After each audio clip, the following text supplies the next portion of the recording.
नमस्कार. व्ही-ए-जे अकॅडमी या यूट्यूब चॅनलवर आपलं सहर्ष स्वागत आहे. या व्हिडिओमध्ये आपण वनरक्षकचे 2023 मध्ये जो पेपर झाला होता, त्या पेपरमधील मराठी व्याकरणावर आधारित प्रश्न पाहणार आहोत. आणि आज वनरक्षक सीरीजमधील हा आपला पहिलाच व्हिडिओ आहे. आता वनरक्षकचे कंटिन्यू व्हिडिओ येतील. जोपर्यंत परीक्षा होणार नाही तोपर्यंत वनरक्षकचे आपल्या व्ही-ए-जे अकॅडमी हे जे यूट्यूब चॅनल आहे, त्यावर कंटिन्यू व्हिडिओ येतील. त्यामुळं व्ही-ए-जे अकॅडमी हे यूट्यूब चॅनल सर्वांनी सबस्क्राईब करा. या व्हिडिओला सर्वांनी लाईक करा, शेअर करा आणि व्ही-ए-जे अकॅडमी हे आपलं यूट्यूब चॅनल सबस्क्राईब करा. तसंच जर तुम्हाला वनरक्षकच्या तयारीसाठी किंवा वन विभागाच्या तयारीसाठी रेकॉर्डेड व्हिडिओ कोर्स घ्यायचा असेल तर प्ले स्टोअरवरून विठ्ठल जोशी ॲप डाउनलोड करा आणि वन विभाग रेकॉर्डेड व्हिडिओ कोर्स विकत घ्या. याची मूळ फी 999 आहे, परंतु तुम्हाला फक्त ₹513 हा कोर्स मिळणार आहे. जर तुम्ही आजच परचेस केला तर ₹513 हा कोर्स तुम्हाला मिळणार आहे. आणि याचा मूळ कालावधी 3 महिने आहे, परंतु आता याचा कालावधी 1 वर्ष केलेला आहे. म्हणजे फी 999 वरून 513 केलेली आहे आणि कालावधी 3 महिन्यावरून 1 वर्ष केलेला आहे. त्यामुळे लवकरात लवकर हा कोर्स तुम्ही विकत घ्या. चला तर मग आता आपण पहिला प्रश्न पाहूयात. तर पहिला प्रश्न आहे पहा आता या ठिकाणी. पहिला प्रश्न असा आहे, एकच सेकंद द्या फक्त, की जोडीने येणारे शब्द ओळखा. काय म्हटलेलं आहे? जोडीने येणारे शब्द ओळखा. आता याच्यामध्ये जोडीने येणारा शब्द गोल भूगोल हा तर जोडीने येणारा शब्द नाहीये. म्हणजे जोड शब्द आपण ज्याला म्हणूयात. जोडीने येणारे शब्द म्हणजे जोड शब्द. TCS ची मराठी भाषा आहे ती. तर तो महत्व सुद्धा नाही. त्याच्यानंतर सुख दुःख हा शब्द जोड शब्द आहे. हर्षे आरसे हा सुद्धा जोड शब्द नाही. तर याचं उत्तर 3 नंबरचं आहे. सुख दुःख हा जोड शब्द आहे. त्याच्या पुढे आता दुसरा प्रश्न पाहूयात आपण. आणि दुसरा प्रश्न आहे पहा. रोहन मोजके बोलतो या वाक्यातील मोजके बोलणे या शब्दासाठी योग्य असा शब्द खालीलपैकी कोणता? आता रोहन मोजके बोलतो. आता जो मोजके बोलतो त्याला आपण काय म्हणतो? ऑप्शन दिलेले आहेत पहा. भांडखोर, शांत, धीट आणि मितभाषी. तर जे लोक मोजके बोलणारे असतात ना, त्यांना आपण मितभाषी असं म्हणतो. म्हणजे शब्दसमूहाबद्दल हे शब्द याच्यावर आधारित हा प्रश्न आलेला आहे. तर मोजके बोलणे म्हणजेच मितभाषी 4 नंबरचं त्याचं उत्तर आहे. चला त्याच्या पुढे आता तिसरा प्रश्न पाहूयात आपण. तिसरा प्रश्न आहे, खालीलपैकी प्रमाण लेखनानुसार अचूक शब्द कोणता आहे? आता आपल्याला शुद्ध शब्द ओळखायचा आहे बरं का. मग आता प्रमाण लेखनानुसार जो अचूक शब्द आहे ना, तो आहे पहा. इथं प्रवीण्य दिलंय, प्रावीण्य दिलंय, प्रावीण्य आणि प्रवीण्य. तर याचं उत्तर 3 नंबरचं प्रावीण्य हा शब्द कसा आहे? अचूक आहे. आता ही उत्तरं TCSने जी उत्तरं दिलेली आहेत ना, तीच उत्तरं मी तुम्हाला सांगत आहे बरं का. आणि झालेले पेपर घेण्याचा हेतू काय आहे? तर ॲक्चुअलमध्ये TCS कसे प्रश्न विचारतात आणि मग त्यानुसार तुम्हाला अभ्यास कसा करायचा आहे, हे तुम्हाला कळावं, हा त्याच्या पाठीमागचा हेतू आहे. चला त्याच्या पुढे आहे, उंटाचा डॅश डॅश वाळवंटातून जात होता या वाक्यातील रिकाम्या जागी कोणता शब्द योग्य असेल? ऑप्शन आहेत तांडा, जमाव, टोळी आणि झुंड. आता या ठिकाणी पहा, इथे ना समूहदर्शित जे शब्द असतात ना, त्याच्यावर आधारित हा प्रश्न आहे पहा. तर उंटांचा काय असतो? तांडा असतो. म्हणून रिकाम्या जागी 1 नंबरचं उत्तर आहे, की उंटांचा तांडा वाळवंटातून जात होता, असं ते वाक्य होणार आहे. तर 4चं उत्तर काय आहे? 1 नंबरचं त्याचं उत्तर आहे. प्रश्न कसे विचारले होते तुमच्या लक्षात आले ना? आणि आता सुद्धा असेच प्रश्न विचारले जाणार आहेत बरं का. त्याच्या पुढे पहा, रस्त्यातून जाताना सावकाश व जपून चालावे या वाक्यातील क्रियाविशेषण अव्यय कोणती? आता याच्यामध्ये क्रियाविशेषण अव्यय म्हणजे काय माहिती आहे का? तर जे शब्द क्रियेविषयी विशेष माहिती देतात, त्या अविकारी शब्दांना आपण क्रियाविशेषण अव्यय असं म्हणतो. मग आता याच्यामध्ये क्रिया कोणती आहे? चालावे म्हणजे चालण्याची क्रिया होत आहे. आता चालण्याच्या क्रियेविषयी विशेष माहिती देण्यासाठी कोणते शब्द आलेले आहेत?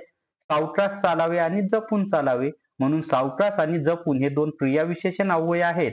मग किती नंबरचं ऑप्शन आहे? 4 नंबरचं त्याचं उत्तर आहे. सावकाश व जपून ही क्रियाविशेषण अव्यये आहे. चला त्याच्या पुढे आता 6वा प्रश्न पाहूयात आपण. तर प्रश्न आहे पहा, गरुड हा उंच उडणारा पक्षी आहे. या वाक्यातील विशेष नाम ओळखा. आता विशेष नाम म्हणजे काय? तर विशिष्ट व्यक्ती, वस्तू, स्थळ, ठिकाण यांना दिलेल्या नावालाच आपण विशेष नाम असं म्हणतो. मग त्याच्यामध्ये विशेष नाम कोणतं आहे? तर गरुड हे विशेष नाम आहे. बरोबर आहे? म्हणून याचं उत्तर आहे 3 नंबरचं, गरुड हे विशेष नाम आहे. पक्षी हे सामान्य नाव आहे बरं का. जर तुम्हाला सामान्य नाम विचारलं असतं, तर पक्षी हे सामान्य नाम आहे आणि गरुड हे विशेष नाम आहे. त्याच्या पुढे आता 7वा प्रश्न पाहूयात आपण. आणि प्रश्न आहे पहा, अंथरूण पाहून पाय पसरावे या म्हणीचा अर्थ ओळखा. आता अंथरूण पाहून पाय पसरावे या म्हणीचा अर्थ काय माहित आहे का?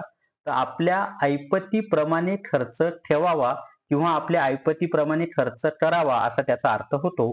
3 नंबरचे त्याचं उत्तर आहे. ठीक आहे. चला त्याच्या पुढे आता 8वा प्रश्न पाहूया.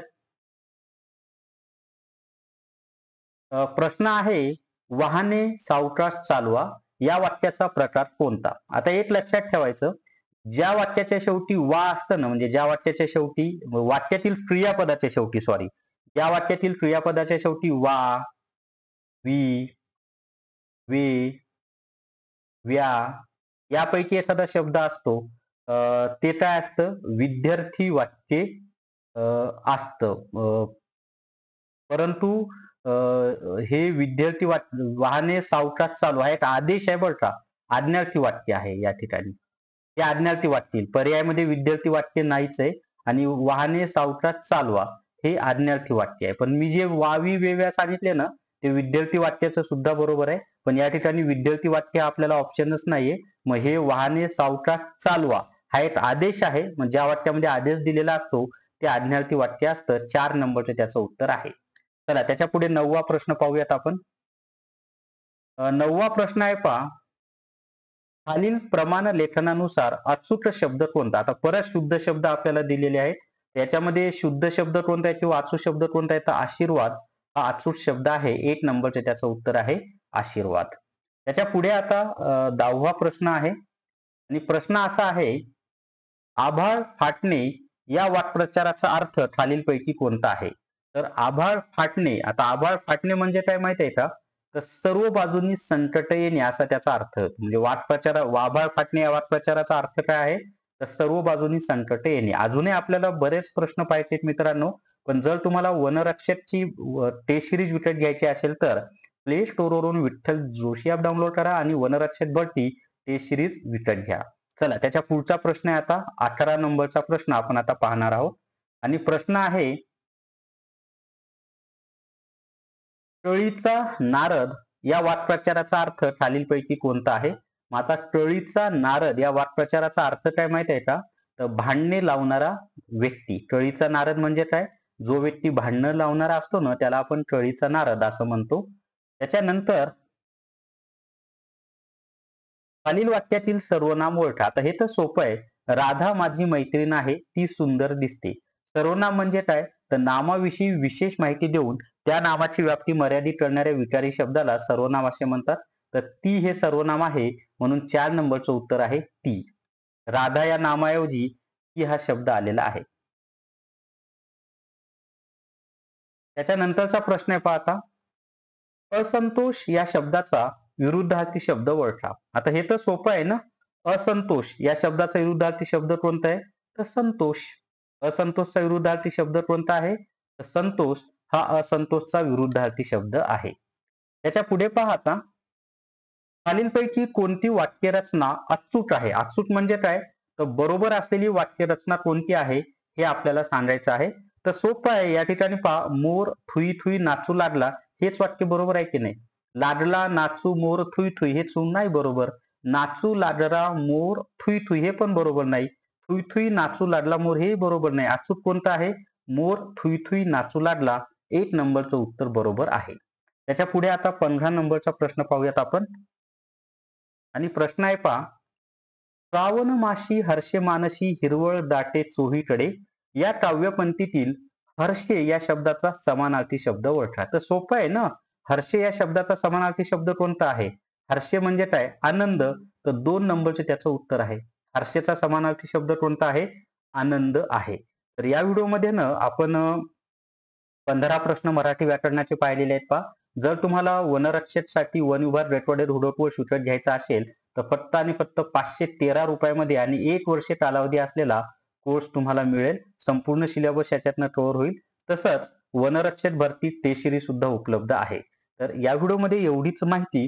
या व्हिडिओला सर्वांनी लाईक करा, शेअर करा आणि VAJ अकॅडमी हे जे आपलं YouTube चॅनल आहे ते सबस्क्राईब करा. थांबूयात. धन्यवाद.